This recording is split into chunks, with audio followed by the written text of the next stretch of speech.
दोस्तों राम राम। नमस्ते, जय श्री कृष्ण, सत श्री अकाल। कैसे हैं आप? स्वागत है आपका आपके अपने चैनल साधना सागर पर।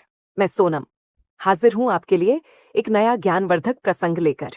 आज का प्रसंग एक गूढ़ रहस्य से भरा है जो ईश्वर और जीव के भेद को उजागर करता है। इसे ध्यान से देखिए, समझिए, आपको सब समझ आ जाएगा। चलिए शुरू करते हैं आज का प्रसंग। एक बार एक शिष्य ने अपने गुरु से पूछा, गुरुजी, एक सवाल मेरे मन को कई दिनों से कचोट रहा है। महात्मा जी ने पूछा, क्या बेटा? शिष्य ने कहा, गुरुजी, ईश्वर और जीव में क्या भेद है? तब महात्मा ने अपने शिष्य से कहा, हमें प्यास लगी है, ये मेरा तूंबा ले जाओ और यहां से थोड़ी दूर पर गंगा जी हैं, वहां से जल ले आओ। गंगा जल पीकर मैं तुम्हारे इस सवाल का जवाब दूंगा। शिष्य गंगा जी से जल भर लाया। तब महात्मा ने तुंबे में गंगा जल भरा देखकर कहा, यह तो गंगा जल नहीं है। शिष्य ने कहा, गुरुजी, हम कसम खाते हैं कि यह जल हम गंगा जी से ही भरकर लाए हैं, ये गंगा जल ही है। महात्मा ने कहा, हम कैसे मान लें कि इस तूंबे में गंगा जल है, क्योंकि गंगा में तो सैकड़ों मछलियां और अन्य जीव रहते हैं, इसमें तो कुछ नहीं दिखता। गंगा में सैकड़ों नावें चलती हैं, इस तूंबे में तो एक भी नाव दिखाई नहीं दे रही है। तब शिष्य ने कहा, गुरुजी, इस तूंबे में यह सब कैसे समा सकता है? गंगा तो बहुत बड़ी नदी है, उसका बहाव बहुत तेज है, वैसा इस तूंबे में थोड़े ही हो सकता है। तूंबे का जल तो उसका अंश मात्र है। महात्मा ने कहा, यही ईश्वर और जीव में भेद है। ईश्वर तो सर्वत्र व्याप्त है, सर्वत्र रह सकता है।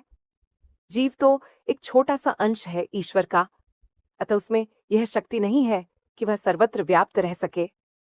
परंतु तत्व को देखें तो दोनों एक ही हैं, दोनों में कोई अंतर नहीं है।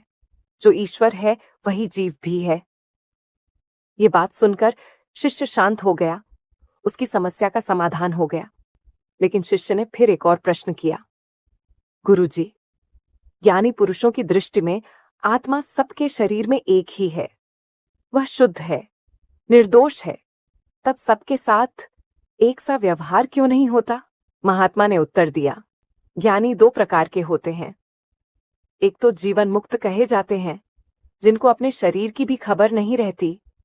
वे तो अजगर की सी वृत्ति वाले होते हैं, किसी ने उनके मुख में अन्न डाल दिया तो खा लेते हैं, अन्यथा पड़े रहते हैं।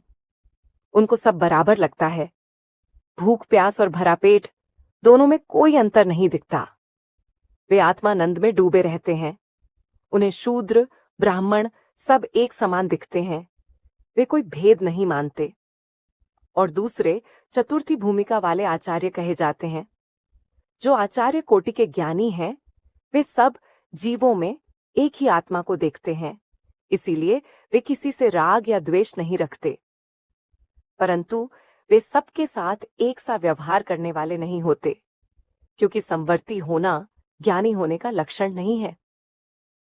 फिर ज्ञान का फल कहीं समवर्ती होना लिखा भी नहीं है, उसका फल तो राग द्वेष से मुक्त होना है। जो राग द्वेष रहित हैं, अपने आत्मानंद में आनंदित हैं, वे ही ज्ञानी हैं।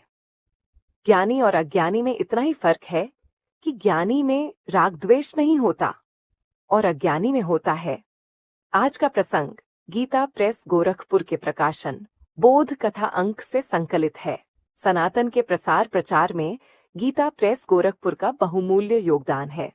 इस प्रकार के ज्ञानवर्धक लेखों के लिए वे साधुवाद के पात्र हैं। तो दोस्तों, कैसा लगा आज का प्रसंग? कमेंट करके हमें जरूर बताएं।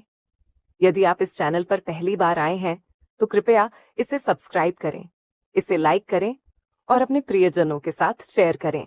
धन्यवाद। अगले एपिसोड में फिर मिलेंगे, तब तक के लिए इजाजत। राम राम।